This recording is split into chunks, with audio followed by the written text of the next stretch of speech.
Totoo kayang ibabalik ang programa ng Unkabogable star na si Vice Ganda na GGV sa ABS-CBN? Ito ang chika ni OG Diaz sa Showbiz Update vlog nila ni Mama Loy kasama si Tita Jegs na uploaded na sa kanilang YouTube channel ngayon. May isang post na pa-blind item na kung totoong tinanggihan ng pagja-judge sa PGT yon pala naman kaya tinanggihan ay para maibalik yung dating show bungad ni OG. Si Vice ang tinutukoy dahil ibabalik ang reality show na PGT, kung saan isa ang komedyante sa mga naging hurado noon kasama sina Robin Padilla, Mr. Freddie M. Garcia at Angel Locsin. Kinumpirma naman ni OG, si Vice Ganda na hindi na raw magja-judge sa PGT kasi nga pinaplano na ang pagbabalik ng GGV o Gandang Gabi Vice.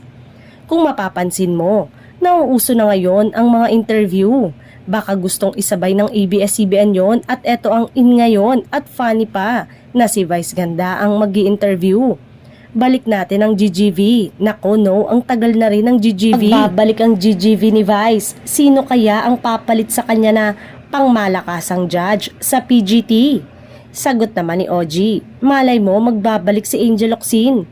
Wala pa umano si OG pero kung siya daw ang tatanungin kapag nagbalik ang PGT, magbalik din kaya ang isang Angel Locsin?